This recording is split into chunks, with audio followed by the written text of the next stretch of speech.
नमस्कार, आप सभी का स्वागत है मिस टुडे में और मैं हूं आपके साथ सोनिया सिंह। बहुत ही जल्द ही महाकुंभ का आगाज होने वाला है और तैयारियां जोरों पर है। केंद्र सरकार से लेकर प्रदेश सरकार तक उसमें पुरजोर लगा रही है ताकि हर बार की तरह कुछ खास किया जा सके और एक ऐसा कुंभ मेले का आयोजन किया जाए जो देश ही नहीं बल्कि पूरे विश्व भर में इसकी जो गूंज है, इसका जो आकर्षण है वो देखने को मिले। तो इसी को लेकर आज राजधानी लखनऊ में राष्ट्रीय परशुराम परिषद द्वारा एक प्रेस कॉन्फ्रेंस आयोजित की गई है। तो चलिए सीधे ले चलते हैं प्रेस कॉन्फ्रेंस में और बात करते हैं राज मंत्री और आए हुए महंतों से कि किस तरीके से उसमें महाकुंभ में वो पार्टिसिपेट कर रहे हैं, क्या कुछ वो शिविर लगाने वाले हैं, किस तरीके से माँ परशुराम जी की प्रतिमा का अनावरण करने वाले हैं, क्या कुछ जानकारी है, सीधे हम बात करते हैं चल के। आज महान जी आए हैं, महाकुंभ एक बार फिर से देश भर में आकृति का केंद्र बनने जा रहा है, आकर्षण का केंद्र बनने जा रहा है और किस तरीके से आप लोग तैयारियां कर रहे हैं और कितनी खुशी हो रही है कि आप ऐसे युग में हैं जहां पर हमारा महाकुंभ मनाया जा रहा है और आपने तमाम ऐसी बातों का जिक्र किया है। आज क्या कहेंगे आप? आपको भी गंगा पान करना चाहिए, आपको भी वहाँ सरस्वती के दर्शन करने चाहिए। इसलिए नहीं, इसमें ना हमारा लाभ है न किसी व्यक्ति विशेष का लाभ है। संतों ने हमारे कल्याण के लिए तीर्थराज प्रयाग, हरिद्वार, उज्जैन, नासिक के जो स्थान चुने हैं, इससे हमारा बड़ा आनंद जुड़ा हुआ है। जब आप कभी ऐसे स्थान पे जाते हैं तो आप कभी ध्यान से देखिए कि आपका मन बदल जाता है, आपका चित्त बदल जाता है, आपका विचार बदल जाता है। इसका केवल एक ही कारण है कि उस स्थान पे इतना पूजा पाठ जब तक हुआ होता है उसका प्रभाव आता है। जैसे कभी कोई गाली दे तो देखो गुस्सा आ जाता है, लेकिन कोई प्यार से बात करे तो प्रेम आ जाता है। इसी प्रकार से मंत्र पूजा जहाँ होगी उसका भी प्रभाव होता है। इसलिए कुंभ स्नान करने का ऐसा ही प्रभाव है जैसे शरीर में रोग हो गया है, मन में रोग हो गया है, बच्चों से दुखी है, बहुत परिवार में कलेश है, आप एक कुंभ स्नान कर लीजिए, आपको 12 साल का आनंद मिल जाता है।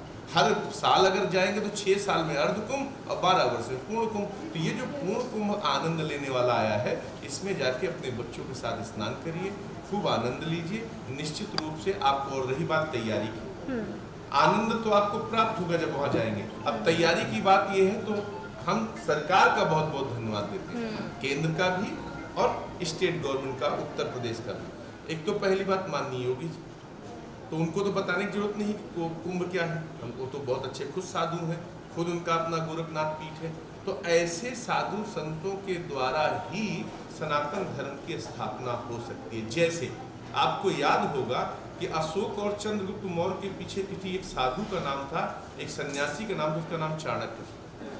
तो ये ध्यान रखिए, अगर भारत को राष्ट्र निर्माण और सनातन बनाना है तो आपको कहीं न कहीं धर्म को आगे करना पड़ेगा, क्योंकि धर्म ही आपको सही में राज्य करने का ढंग सिखाता है। तो धर्म से किया गया राज्य ही आनंद प्रदान करता है। अगर मर्यादा में बहू घर में रहे तो बड़ी अच्छी लगती है, अमर्यादित हो जाए तो क्या होता है आपको पता ही है। बेटी घर की मर्यादा रहे तो बहुत अच्छी लगती है, लेकिन अमर्यादित हो जाए तो कैसा। बच्चा मर्यादित रहे तो कितना अच्छा लगता है। ऐसे ही मर्यादा सिखाने का काम कुंभ सिखा रहा है और सरकार की सहयोग से कुंभ के आयोजन से एक बार भारत फिर से विश्व गुरु बनने के रास्ते पे। आपने कहा कि विश्व गुरु बनने की कगार पर हमारा देश है और बहुत बार ये सवाल उठा है कि बहुत सारे हमारे महान जो जिन्होंने कहा कि हमें भारत को राष्ट्रगुरु बनाना है, तो उनके जब जैसे सवाल उठे तो बहुत सारे लोगों ने कहा कि राष्ट्रगुरु नहीं बनना है, तो उस पर क्या विचार? मैं आपसे 2 बात कहना चाहता हूँ। जिन्होंने ये कहा कि उनको नहीं बनना है तो उनको जो बनाना हो और जहाँ बनाना वहाँ चले जाएं, मेरा तो कुछ जाता नहीं। लेकिन मुझे लगता है कि भारत भूमि, जिस भूमि को मैं जानता हूँ, लोग कहते हैं बांग्लादेश में गड़बड़ हुई, बांग्लादेश में नहीं, भारत में गड़बड़ हुई। ध्यान रखिए, पाकिस्तान भी पहले भारत था, बांग्लादेश भी पहले भारत था और श्रीलंका भी पहले भारत था। सब लीला जानते, पूरा जगत जानता, पूरा इतिहास जानता है। हम अपने को छोटा करते करते, ये जो लोग बोलते हैं ना, ये वो लोग हैं जिनको जयचंद कहते हैं। ये अपने ही घर में रह के अपना बंटवारा करना चाहते हैं। तो ऐसे लोगों को बर्खास्त करना चाहिए, उनसे बहस करके भी फायदा नहीं है। उनके बारे में बोलेंगे तो फालतू ख्याति मिलेगी, फालतू बातें होंगी, उसमें समय नहीं है। हमें सही दिशा से, सही मार्ग से, जैसे नदी चलती है, गंगा किसी के बाप से नहीं पूछती कि मुझे किस रास्ते से जाना है, चली जाती है। समुद्र को ये नहीं पूछता कि गंगा कहाँ से आ रही है, अपने अंदर समाहित कर लेता है। तो हमें समुद्र बनना चाहिए, ना हमें गंगा बनना है, ना गोदावरी बनना है, ना कावेरी बनना है। सब कार्य अपने आप हो जाएगा। समुद्र में मिलने के बाद सबका अस्तित्व खत्म हो जाता है। इसी प्रकार से भारत अपने आप में सनातन था, सनातन है, सनातन रहेगा। और विश्व गुरु तुलसी महाराज या कोई नहीं बना रहा है, विश्व गुरु भगवान बनाएंगे और भगवान की कृपा बनाएंगे। महाकाल में जब हुआ था केदारनाथ में, तो कौन गया था पानी ठेलने के लिए? वो बोलने वाले गए थे क्या, जो बोल रहे हैं कि ऐसा हुआ था? पानी वहां आया, पता नहीं कहां से आया, सब मर गए। इसलिए भगवान को जिस दिन ये सनातन और विश्व गुरु बनाना होगा उस दिन एक झटका देंगे। जब भूकंप आता तो कहाँ चले जाते हैं, जब बद्रीनाथ फटता तो कहाँ चला जाता चमत्कार। चमत्कार करने वाले अपनी जगह पड़े रह जाते हैं, फलाने अपनी जगह पड़े रह जाते हैं। अभी कोविड आया तो किसी का चमत्कार नहीं चला, किसी की व्यवस्था नहीं चली। ये सब जो बात कर रहे हैं, जो कार्य कर रहे हैं, सब अपनी रोटी सेक रहे हैं। सत्य ये है कि मैं ये नहीं कर रहा हूँ, मैं अपनी बात कर रहा हूँ, मैं सिर्फ ये कह रहा हूँ कि कृष्ण जैसा गुरु अगर होगा, वसुदेव सुतम देवम कंस चारुण मर्दनम देवकी परमानंदम कृष्णम वंदे जगत गुरु। कृष्ण जैसा कोई गुरु बनाओ और फिर अर्जुन जैसा सारथी मिल जाएगा तो अपने आप महाभारत जीत लिया जाएगा। बकवास करने वालों को ध्यान नहीं देना चाहिए। हाथी चलता है, कुत्तों का क्या बिगाड़ा है, और कुत्ते ने हाथी का क्या बिगाड़ा, कुछ पता नहीं है, लेकिन हाथी चलता है, कुत्ते भौंकते हैं। तो अपने राष्ट्र के निर्माण के लिए, विश्व गुरु के लिए जो भी परिक्रमा, क्यों आ रहा है रसिया यहाँ पे, क्यों कर रहे हैं हरे कृष्णा हनुमान, क्यों कर रहा है जापान यहाँ पे आके, क्यों कर रहे हैं ध्यान, क्यों जा रहे हैं कैलाश, क्यों कर रहे हैं व्यवस्था, क्यों जा रहे हैं समाधि में, क्यों आ रहे हैं कुंभ में, क्यों वृंदावन पड़े हैं कार्तिक मास में हजारों अंग्रेज, हजारों साधु, हजारों, क्यों? हमने तो नहीं बुलाया। क्योंकि भारत भूमि ऐसी है, भारत संतों की भूमि है, भारत आनंद की भूमि है। यहाँ गरीब सा गरीब व्यक्ति भी आनंद में रहता है, कहता है भगवान जाने, राम जी जाने, ये कह के शांत हो जाता है। अमेरिका में नहीं जानते, अमेरिका में कर प्रदान कर दिया, स्त्रियां 70% कर्म कर रही है, पुरुष 70%, तो डिप्रेशन की दवा खा के सो रहे हैं। आज 30% वेजिटेरियन हो गए अमेरिकन। क्यों? क्योंकि आनंद है। जब आप प्रकृति की चीजें खाओगे, प्रकृति से निकली हुई चीजें खाओगे तो आनंद में रहोगे। लोग कहते हैं हमें कैंसर हो गया, हम तो कभी तंबाकू नहीं खाए। मैंने कहा मुर्गा तो खाए हो, उससे कैंसर तुम्हें आ गया। तो जो जैसा कर्म करेगा वैसा भलेगा, यही व्यवस्था है, कहीं दूसरी जगह जाना नहीं। तो विश्व गुरु की तैयारी करिए, आनंद लीजिए, आप भी उसमें जैसा जयकारा मारिए, आप चक्कर मत पड़िए। बिल्कुल बिल्कुल, आपने तमाम सारी बातों का जिक्र किया है। बीते दिनों आपने देखा होगा विपक्ष की पार्टियां जिन्होंने रही, मठाधीशों को लेकर, संतों को लेकर तमाम तरीके की टिप्पणी की, जो कि जिसके खिलाफ विरोध प्रदर्शन हुआ। कहा कि मठाधीश ऐसे होते हैं, ऐसे होते हैं, ऐसे होते हैं, नहीं कहेंगे। तो उन पर आप क्या कहेंगे, कैसे विचार रखते हैं अपने? आप रिपोर्टर बहुत बढ़िया है, तो आपका जो भी चैनल है उसका नाम है इमेज टुडे। Image today. आप ऐसा इमेज बना देंगे सामने वाले का, किसी लायक नहीं बचेगा। पहले तो ये बताइए, हम साधु वाली बात बताएं कि नेता वाली? पहली बात तो नेताओं से मेरा लेना देना नहीं, और उन साधु नेताओं से कोई लेना देना नहीं जो नेतागिरी करते हैं। हमारा मकसद, हम यहाँ उपस्थित हुए राष्ट्रीय परशुराम परिषद के राष्ट्रीय संयोजक धर्मार्थ प्रकोष्ठ का। मेरा सब्जेक्ट कुंभ है, मेरा सब्जेक्ट गंगा है, मेरा सब्जेक्ट कैलाश है। मेरा सब्जेक्ट ये नहीं है कि परमादरणीय प्रधानमंत्री मोदी जी कैसे काम करेंगे। मेरा सब्जेक्ट नहीं है कि परमादरणीय हमारे सीएम साहब काम कैसे करेंगे। उनके नीचे हजारों लाखों ब्यूरोक्रेट्स हैं, वो अपने आप संभालेंगे उनको क्या करना। रही बात जो धर्माचार इन विषयों में आके कार्य करते हैं, उनको तो पहले ये समझना चाहिए कि गड़बड़ कर रहे हैं। क्योंकि जब आप जबरदस्ती दूसरी गली में जाओगे तो तकलीफ पाओगे, बाद में यही धर्माचार होते हुए मिलते हैं। मेरा सिर्फ ये कहना है कि अपने कार्य में हम रहें, अपनी दिशा में रहें, हमारा कार्य जो है हम उसे सही तरीके से करें। निश्चित रूप से हम राष्ट्र का भी निर्माण करेंगे। चाणक्य ने कभी राजा नहीं बने, चाणक्य ने चंद्रगुप्त को राजा बनाया, अशोक को राजा बनाया। मेरा कर्म राजा बनना नहीं है, मेरा कर्म मार्ग देना है, मेरा काम मार्ग दिखाना है, मेरा काम मार्ग बताना है। मेरा काम कभी भी राजा बनना नहीं है। मैं ऐसे राजा तैयार कर दूंगा जो राज्य सत्ता करें, ऐसे राज्य को बता दूंगा जो मेरे पास शाम को आके मार्गदर्शन करें। बाला साहब ठाकरे सीखना चाहिए। सनातन हिंदू सम्राट जो था, उसने उसको चाहता तो क्या जरूरत थी, उसे चीफ मिनिस्टर नहीं बन जाता। उसने अगर कुत्ते को कहा कुत्ता चीफ मिनिस्टर बना महाराष्ट्र में, क्या फर्क थी उसको? लेकिन उसने कभी अपने आप को स्वीकार नहीं किया। उसका एक ही मकसद था कि राज्य का निर्माण करने के लिए राजा बनाओ। राजा बनो नहीं, साधुओं का काम है। सब छोड़ के तुम बने हो तो तुम्हें त्याग की भावना होनी चाहिए, पकड़ने की भावना नहीं। हम क्या कर रहे हैं, हम उनसे ज्यादा पकड़ रहे हैं। हमारे पास गाड़ियां उनसे बड़ी हैं, हमारे पास घर उनसे बड़े हैं, हमारे पास व्यवस्थाएं उनसे बड़ी हैं, हमारे पास राज। ये सब नहीं करना। इसलिए हमारा आपसे एक ही चीज कहना है, हमारा काम मार्गदर्शन देना है। मैं जरूर दूंगा, जो सत्य बात है वो जरूर कहूंगा। वो किसी भी संप्रदाय का व्यक्ति हो उसको भी कहूंगा, किसी भी धर्म का उसे भी कहूंगा। जो सही है वो सही है। जल 5 तत्व हैं, कोई भी सांप्रदायिक व्यक्ति काट के दिखा दे। छित जल पावक गगन समीरा पंचरती आदिम थरीरा, उसी 5 तत्व से मुसलमान बना, उसी से क्रिश्चियन बना। उसको कहां से बदल दोगे तुम? सूरज क्यों नहीं बदल ले रहे हो, चंद्रमा क्यों नहीं बदल ले रहे हो, समय क्यों 22 से 23 क्यों नहीं कर ले रहे हो? कोई कुछ नहीं कर पाएगा। इस विषय में बात भी कोई नहीं करेगा, ना चमत्कारी बाबा, ना कोई चमत्कारी फकीर, ना चमत्कारी कोई क्रिश्चियन का पारसी, कोई बात नहीं करेगा। ना 24 घंटे को तुम 25 कर सकते हो, ना 26 कर सकते हो, ना 100 साल की आयु को कम कर सकते हो। आंख को वहीं लगाया जहां आंख है। कोई ये सब विवादित बातें करने कोई मतलब नहीं है। सत्य यही है कि परमात्मा, मुझसे भी एक जगह पे बात हो रही थी महाराष्ट्र में, क्रिश्चियन बोलता है आमीन, मुसलमान बोलता है आमीन, जब किसी बात को होती सुम्मा आमीन। मैंने कहा इनके ऊपर एक और लॉन्च कर देते हैं आज। कहा क्या? कहा ओमीन, ओम के अंदर सब इन।